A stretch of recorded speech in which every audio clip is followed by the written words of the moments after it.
So at age 18, I thought, well, because I was thinking I was going to go to jail too, because of being a draft resistor, my parents were supportive, but they said, you're never going to be able to be a doctor or a lawyer or anything like that because you'll be a felon. And so I thought, okay, I'm just going to have to figure out something else I can do with my life.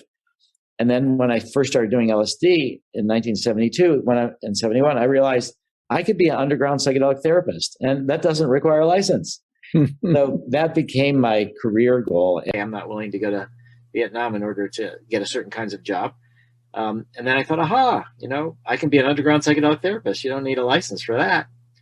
So that quote has been fundamentally important to me in my early on strategy. And at that time, I identified as, counterculture, drug using criminal, because not just because of the drug law, but also because I was thinking to go to jail. So when I was 18, 1972, 50 years ago, that's when I thought I need my own psychedelic psychotherapy. I want to become a psychedelic therapist. I can do that as an underground thing. I don't need a license.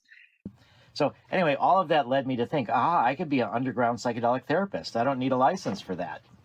And so so all of this is to say, I don't think of myself as a saint. That this is what I want to do. And I thought, because I'm going to be arrested any soon for being a draft resistor, and I'll have this felony and stuff, that I can be an underground psychedelic therapist. You're not going to need a license for that. That'll be my career. So that's how at age 18 in 1972, all this came about. I decided to become a psychedelic therapist. So at age 18, I decided to be an underground psychedelic therapist because you wouldn't need a license. I believe this is the first ever therapy session that you did with a PTSD patient. Can you tell this story, please? Yeah. Let me say that it was the first ever therapy session that I ever did with anybody.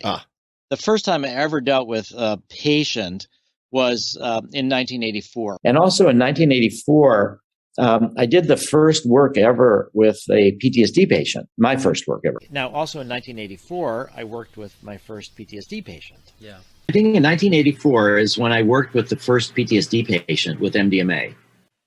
It was actually in 1984 that I, for the first time, worked with a woman who had PTSD. And I was learning to be a therapist before I veered off into the politics. Well, let me just say that in 1984, was the first time that I actually worked with a PTSD patient.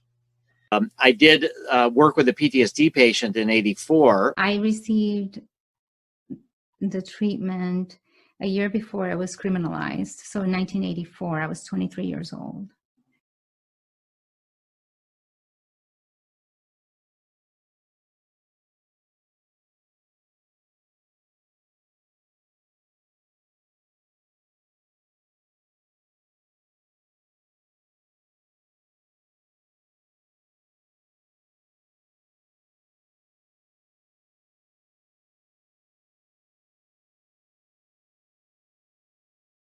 So, but it was 1984 that I worked with a PTSD patient who was on the edge of suicide.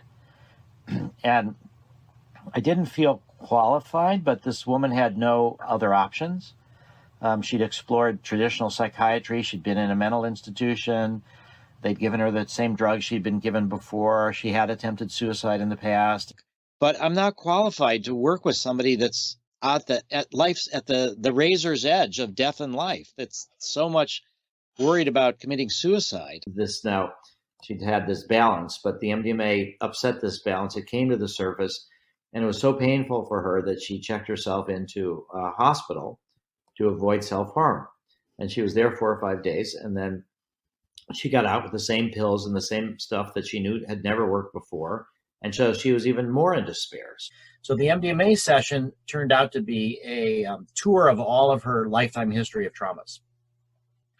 I've heard it many times when people say like, "Oh, I want to become MDMA therapist," and I worry about people practicing outside their competency because they think, "Oh, the medicine will carry the session," and I've seen the harm caused by that many times. I've had a lot of referrals into my own private practice where people had a really traumatic experience on a psychedelic because their sitter, somebody who was sitting for them, could not hold that space and it just created more harm.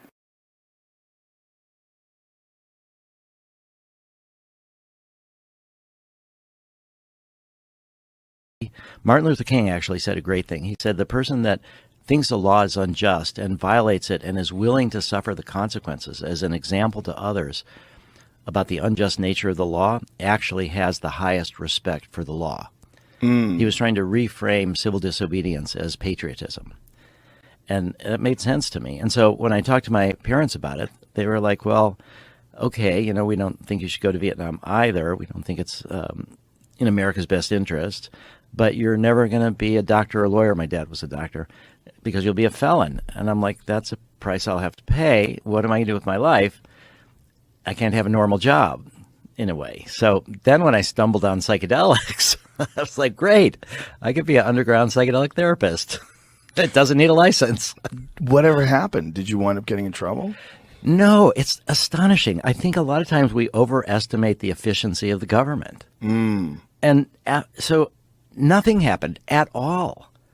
You should be able to buy MDMA for $10 or something like that. And you should be able to use it if you have PTSD, if you want to try to heal yourself, or if you want your friends to sit with you. Sure. We would promote that. It's called treatment manual. That explains how our therapeutic approach is done, and you can practice it on your own with your friends.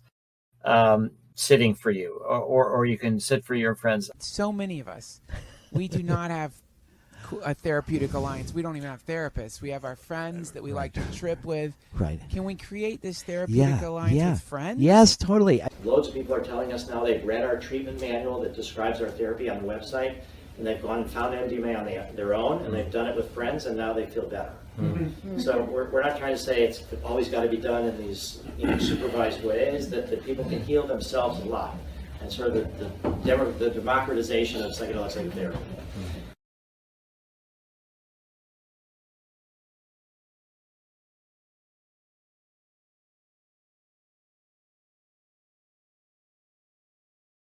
For now, people sometimes seek out treatment outside mainstream medicine among a network of underground psychedelic therapists.